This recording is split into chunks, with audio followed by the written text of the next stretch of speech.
What are human enhancements? Human enhancements means to increase or improve, specifically to improve the limitations of the natural version of the human. Athletes can use illegal or legal enhancers to enhance their performance mentally or physically. Some examples of legal enhancements include carnitine, creatine, and protein, and illegal enhancements include steroid, diuretics, and epinephrine. A few of the viewpoints that we discussed in class and how they see human enhancements. The transhumanists, they maintain a utopian view that technology can enhance human characteristics and capacities, not just assist with illness and disabilities, but they're also concerned with the moral impacts of technology. Despite this, transhumanists have expressed support for the use of human enhancements in an enhanced version of the Olympic Games and the world records.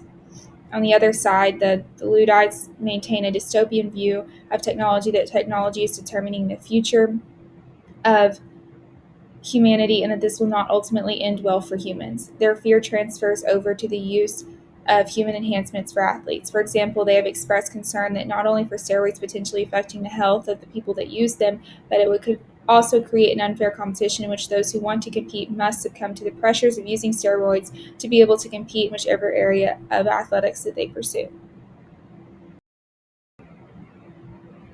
The pacing problem is a huge issue when it comes to the use of enhancements by athletes, with 44% of athletes already using performance enhancements, and they push recently to open and enhanced Olympic Games. There is a race to create the most effective and desirable form of human enhancements. The support of human enhancements in sports creates a need for athletes to need something they did not need the day before to be able to compete adequately in their competitions.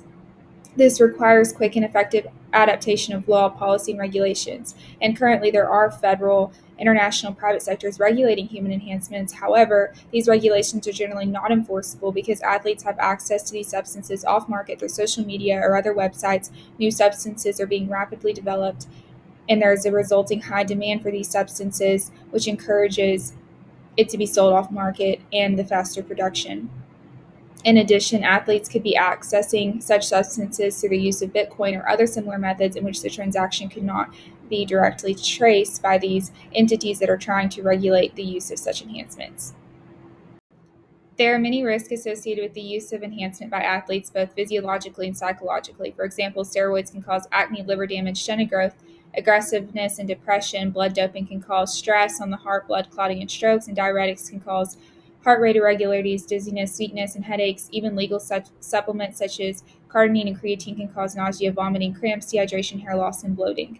However, there are a few other issues associated with these substances, including the risks that are unknown to counterfeited versions of the supplements. There's no way to monitor the amount that athletes take of these supplements, and there's not enough educational information provided to these athletes. And then finally, there's a fear that young individuals will begin taking these supplements to be able to follow their role models. So currently in the private sector, sports is one of the first areas where human enhancements has been heavily regulated. The issue, though, with these regulations, as we will see throughout all the regulations, is that they're unenforceable because of the ability to quickly develop the drugs. Athletes can use drugs not known to the regulators. They can take masking agents to normalize their test results, or they can use substances naturally occurring in the body so that they won't show up on test results. And the use of steroids, however, has been specifically banned by many athletic organizations, including the Olympics, NCAA, NFL, NBA, and MLB.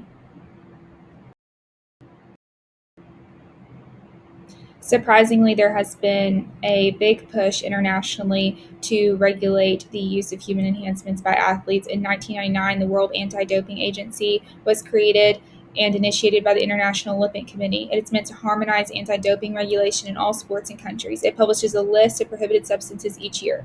A substance may be added to the list if it meets two of the following: has the potential to enhance a sport's performance, it represents actual or potential health risk to an athlete, and it violates the spirit of the sport. The UNESCO International Convention Against Doping in Sports of 2007 is the main international binding tool. However, since 1998, the number of scandals surrounding human enhancements has not drastically dropped. Therefore, there are some support for a more liberal approach to regulating these drugs and not making it so difficult for the athletes to use them, to encourage them to be taken safely. And it would protect the athlete's privacy and take away the benefit of those who take it versus those who do not. Currently, under the United States federal law, the FDA does not review or approve nutritional or dietary supplements for safety or effectiveness, but does produce warnings that they can be falsely marketed and contain a banned ingredient. The FDA also encourages individuals to talk to healthcare professionals if they experience symptoms possibly associated with these products, or if any product claims to have steroids or steroid-like substances. While there are multiple human-enhancing supplements used by athletes, obviously, one of the most controversial is steroids. These are Schedule III substances under the Controlled Substances Act, and only a small number are approved for human use through the use of a medical professional.